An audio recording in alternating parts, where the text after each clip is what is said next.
Welcome into the Nashville Game Changers podcast. I'm your host, Jill Jelnick.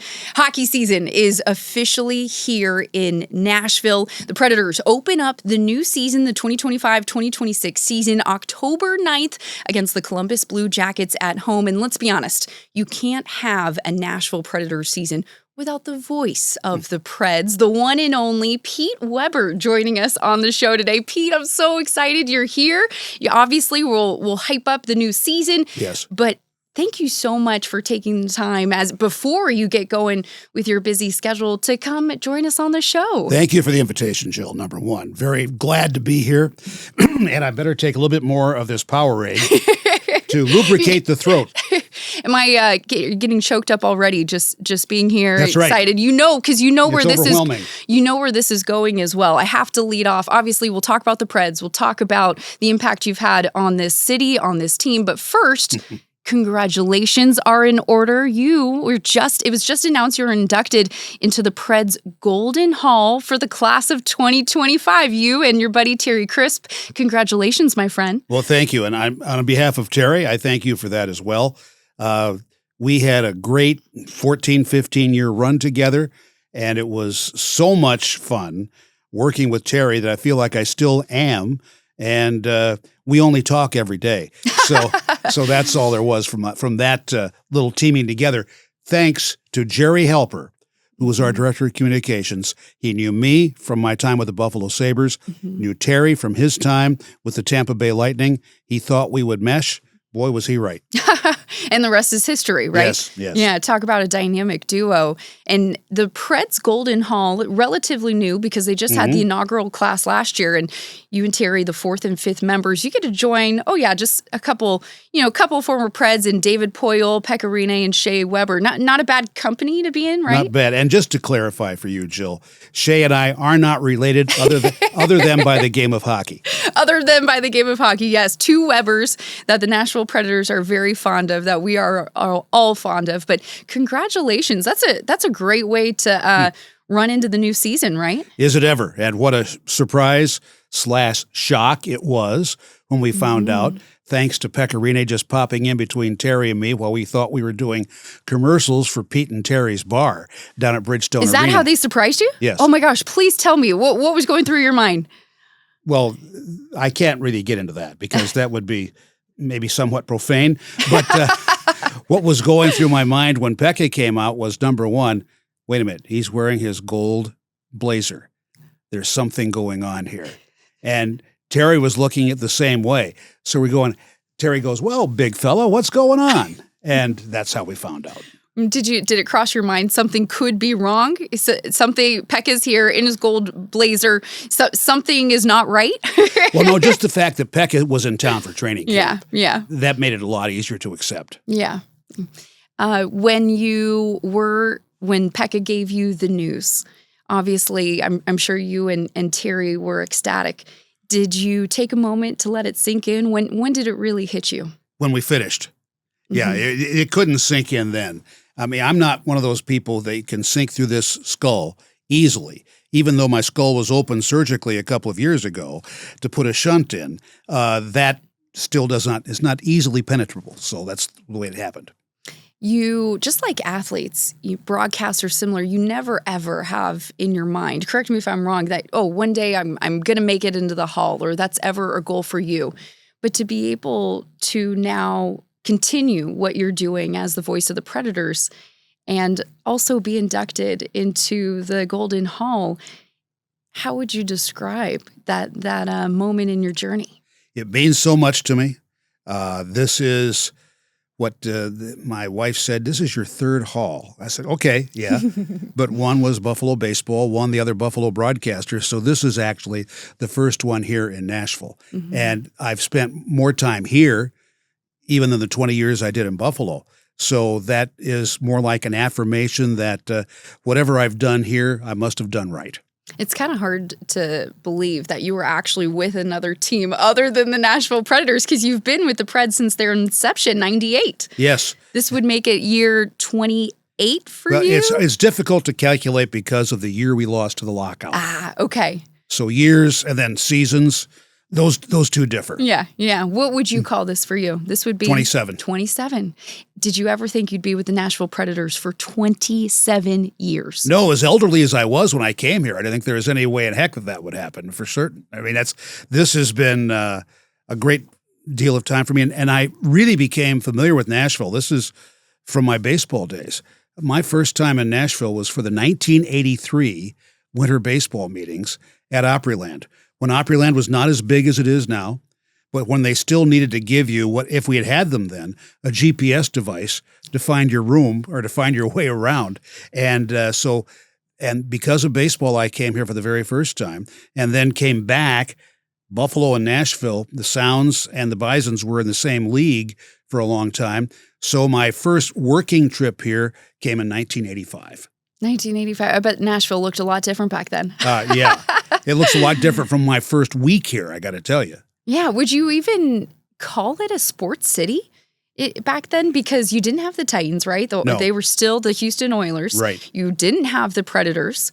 It was right. in very much, I guess, still a college town. Yes. And it was, the one thing that I remember, Jill, the most, I was thinking, can the sporting populace be able to take care of things with the sticker shock on the prices for tickets going to be much higher than what they were accustomed to, certainly for Vanderbilt football. And the Sounds already were here. They had been established in 1978. But I was wondering how they were going to adjust to that, and obviously they've adjusted pretty darn well. Pretty darn well is a good way to describe it. Yeah. When you were with the Sabres and you got the phone call that said, hey, we're starting a hockey team in Nashville. We want you to come over and be the voice of the Nashville Predators. How did that conversation transpire? I'll tell you how that really began.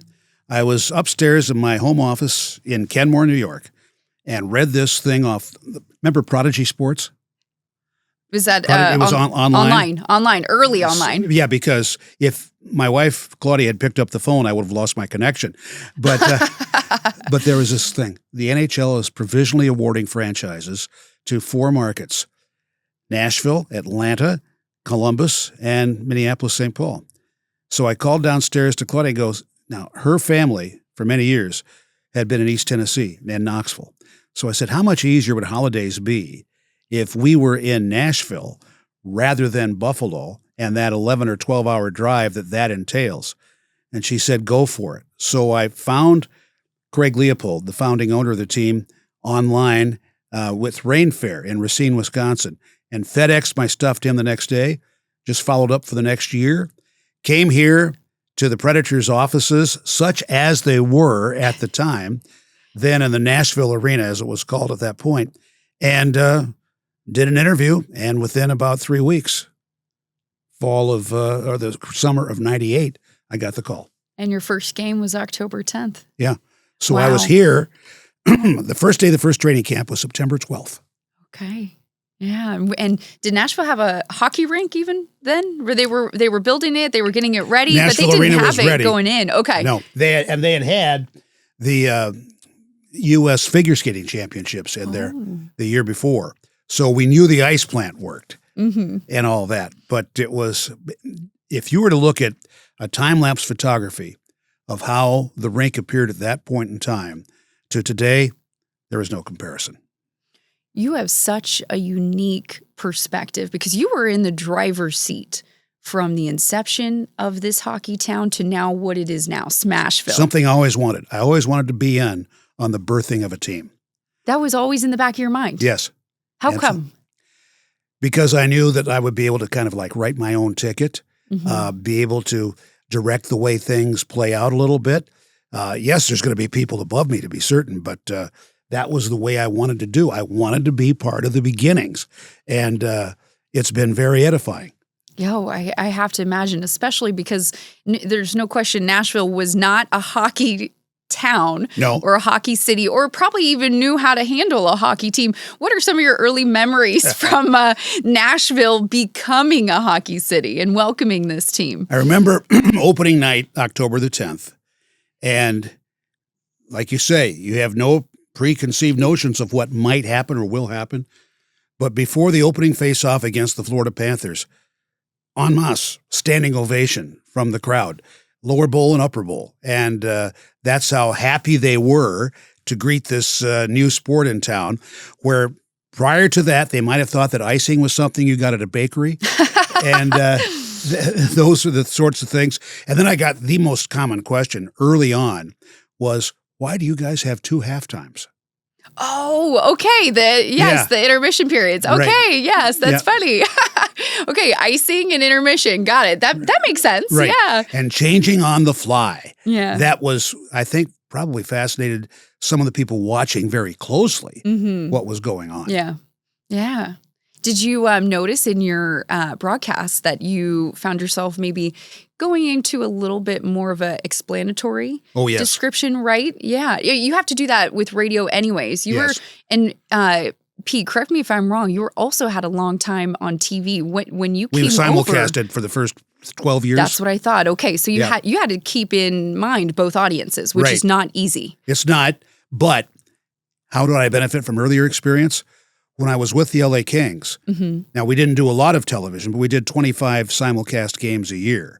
So I kept that involved. And when I went to LA, the team had only been there 10 years. So we went to a lot of rubber chicken, a lot of rubber egg breakfasts to explain things. So I knew from then that it helps to be in explanatory mode. Yeah, yeah.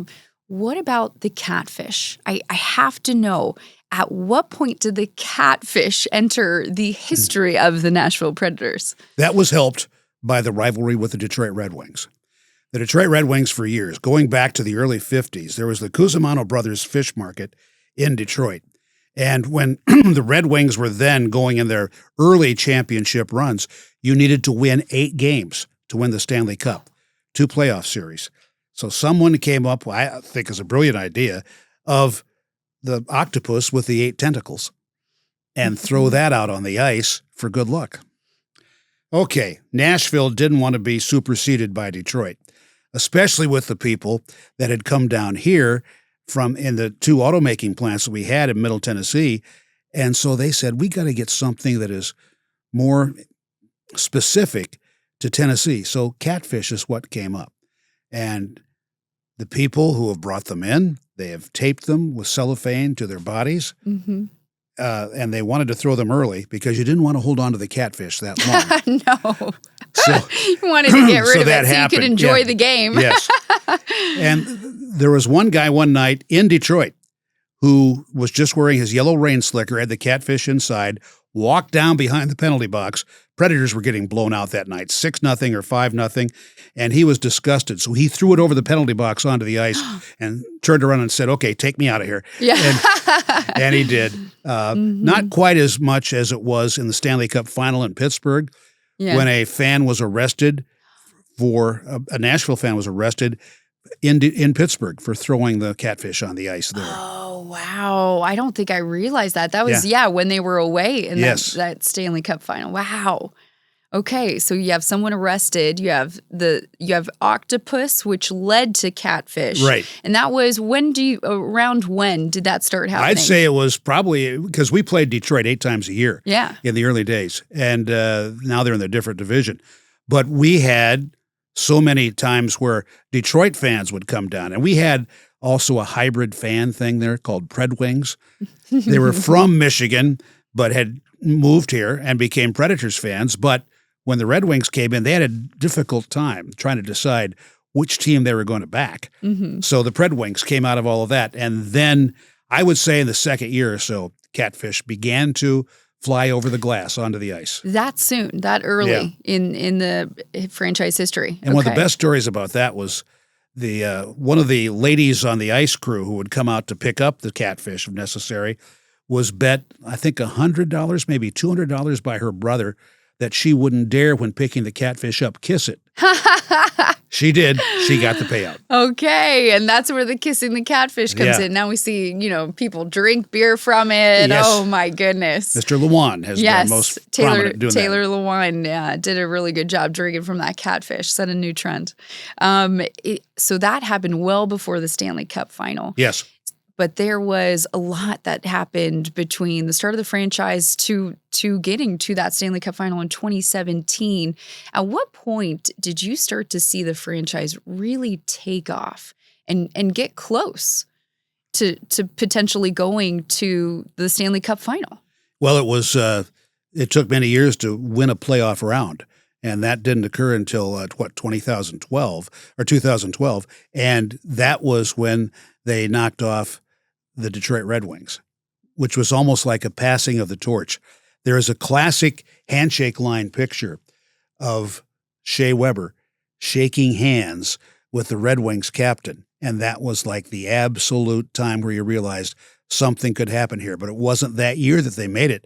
They had to go on to 2017, where they were the last team to make the playoffs, and then beat in order the Chicago Blackhawks, first overall in the league, not give up a goal in Chicago. So I did not have to listen to Chelsea Dagger get played once at the United Center, then beat the St. Louis Blues, and then the Anaheim Ducks, which seemed to be the Predators' favorite playoff patsies that they've gone on against. And that was the injury as well to Ryan Johansson in that series.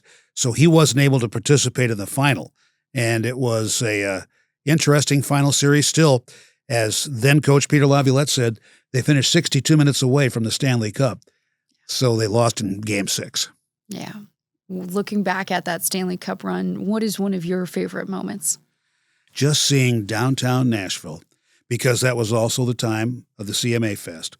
It looked like, this will age me, I know, but it looks like what I recall from Woodstock in 1969. It was that sort of a festival-like atmosphere surrounding everything downtown. And, you had Alan Jackson playing in the street and all the people outside watching the monitors in the park over across from the Hilton Hotel. That was just absolutely mad.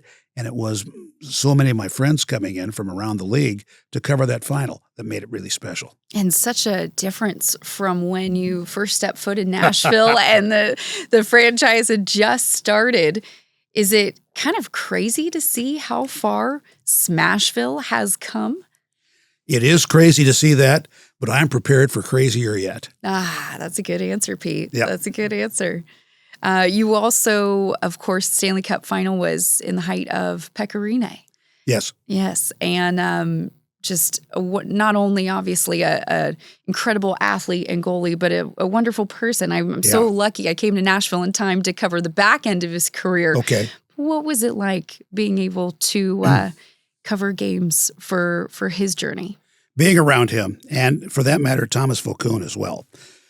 Both took too much, I think, responsibility on themselves. Every goal was their fault. I've worked with some other goaltenders. It was somebody else's fault out there that left the guy open, not those guys. And they took it deeply and as an affront almost when they gave something up. But I think the best expression of Pekka I saw was that night in Chicago when he scored a goal and shot it down the length of the ice. And you could just see the absolute elation in his face. Yes, I had the benefit of a television monitor and a camera to show me close up, but that was special. Pekka scoring his own goal has to be top Pekka memory. What's another fun memory that you have of Pekka? Well, it was first game. He came in and gave up a shorthanded goal on the first shot against, as he was coming in as a reliever, and then held in there and won the game. I think it was 5-2 was the final. And he was absolutely tremendous that night. How can a guy that tall, that gangly, have so much body control to do what he did? And that was fantastic to watch. You're listening to the Nashville Game Changers podcast with the voice of the Nashville Predators, Pete Weber. We'll be right back after this.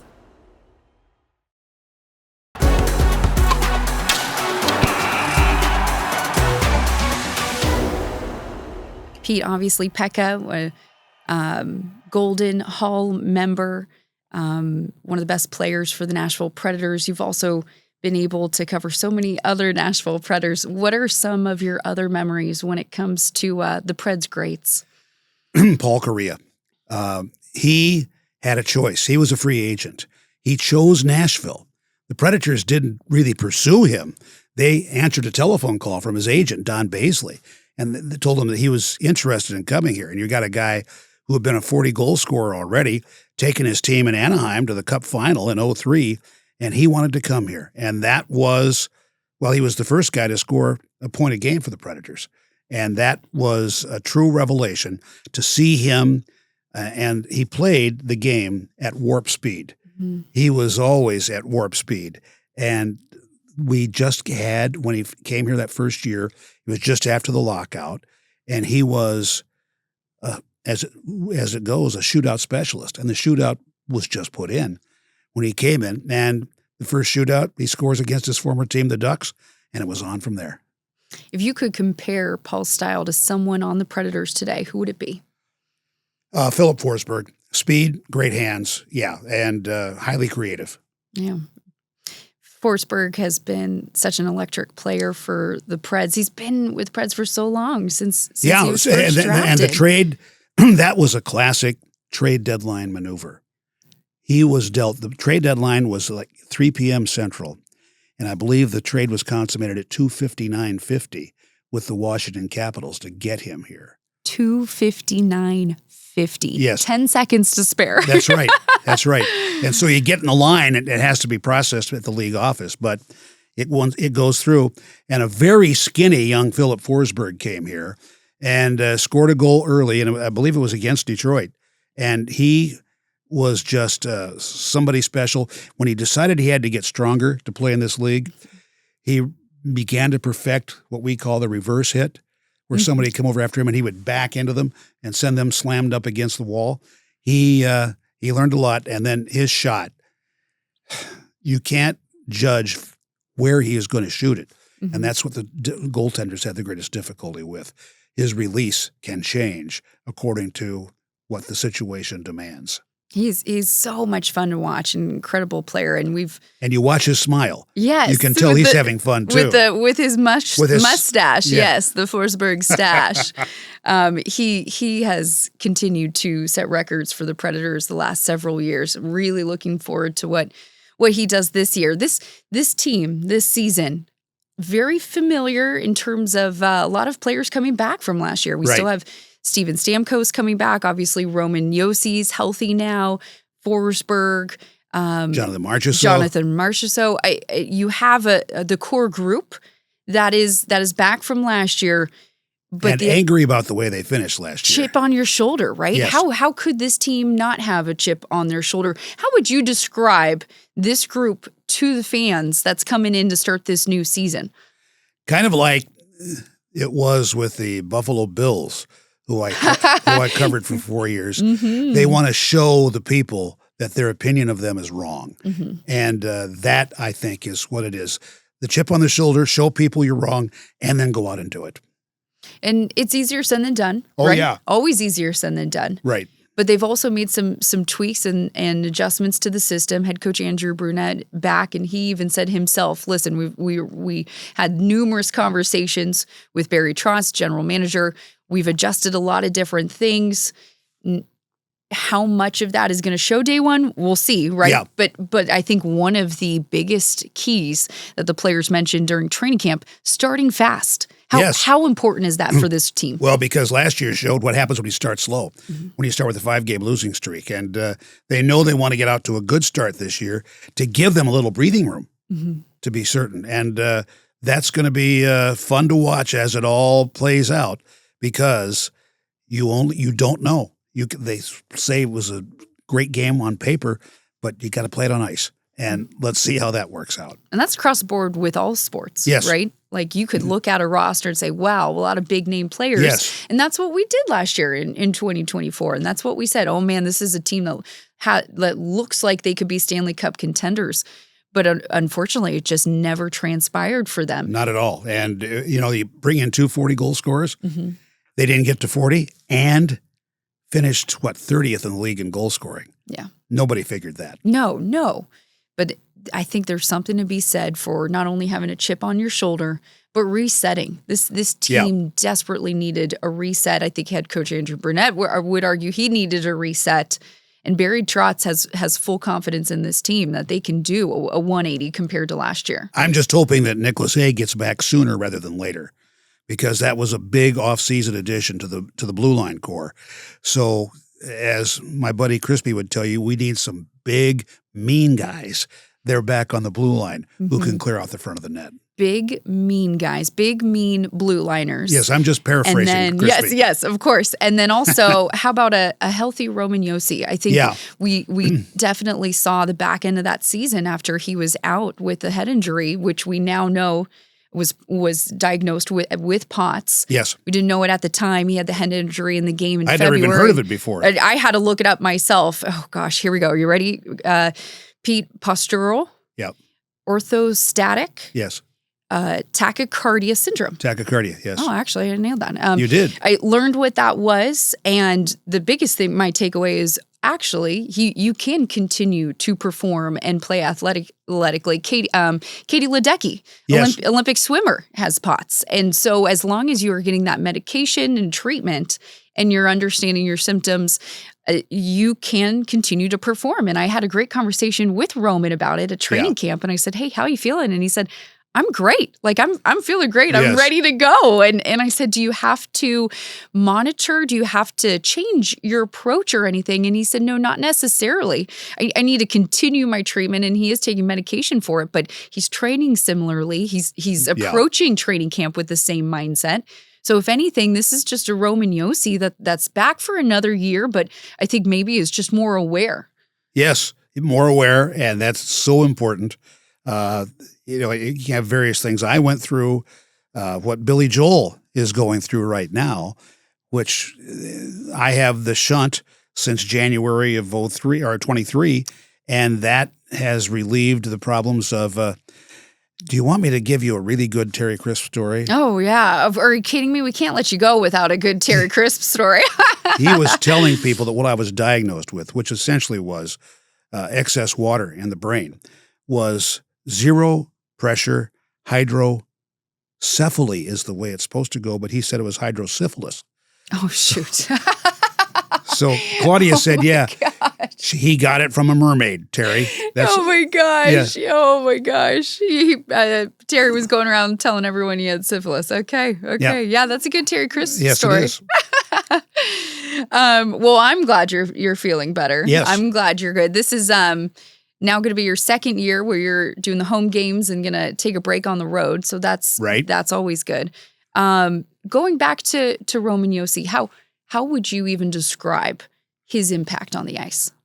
It's difficult to describe because he does so many different things. Like my sometimes partner Hal Gill will say, does Roman Josi things. Difficult perhaps to understand, but he's all over. He can be way up ice on the rush. He can recover to get back defensively. Great skater, absolutely incredible that way. And he is like a hybrid of what we have now in the NHL. Victor Hedman with the Tampa Bay Lightning, people like that, Zach Werenski. But I guess the guy he probably compares best to would be a former Duck and a former Devil, Scott Niedermayer. And one of my friends is Ken Danica, who does the Devils broadcast now, and he goes, I played with Scott Niedermayer for years, and I never saw the guy sweat. And that's kind of the way I look at the way Roman Josi performs. Yeah. You just not necessarily someone that's flashy, right? Or is going to jump out at you. He can be, but he can be.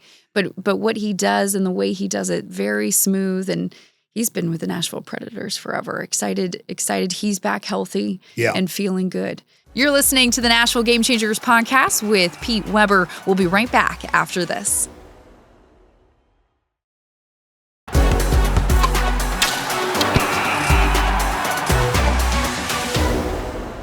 Pete, you mentioned Terry earlier. Yeah. If you could describe the two of you, dynamic duo to another dynamic duo, a full realm, doesn't have to even be in sports, how would you describe the 1-2 punch of Terry Crisp and Pete Weber? I think, well, number one, we've been able to finish each other's sentences from almost the very beginning. And no one, I don't think, foresaw that. And what a sense of humor he has. A tremendous sense of humor. And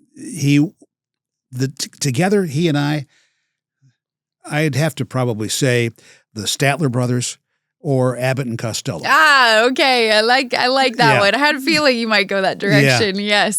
Yes. Who would be Abbott? Who would be Costello? That's a great question right there. I would say that I'm probably Bud Abbott.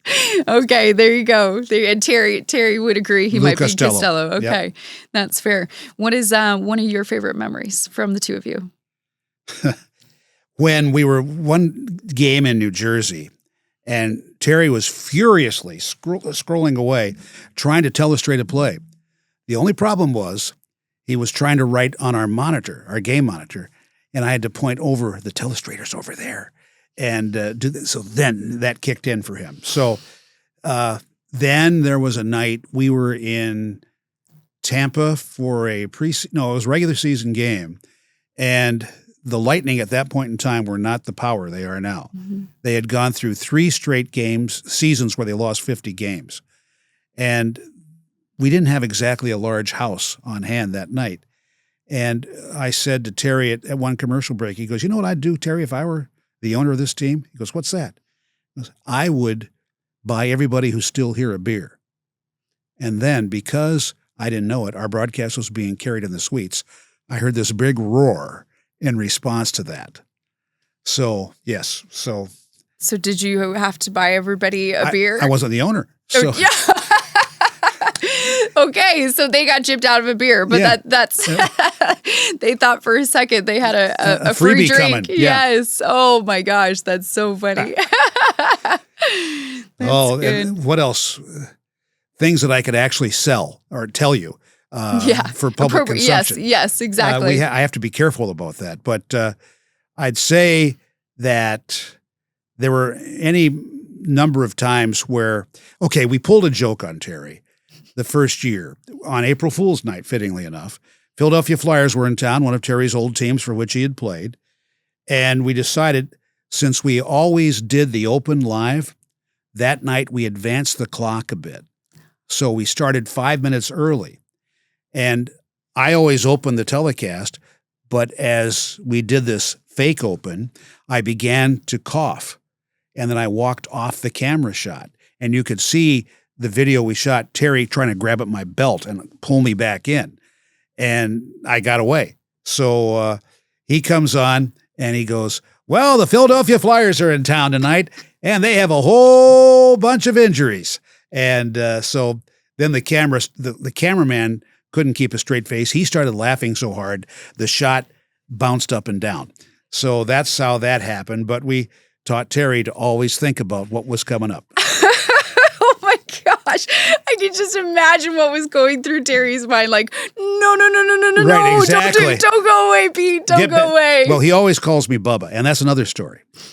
There was a time where a drinking game was starting among Predators fans. That every time he referred to me as Bubba, they would take a drink. So one night before we got to the end of the first period, I got this text. "Would you tell him to lay off? I'm hammered already." He was calling you Bubba so much. Yeah. They kept drinking. Okay.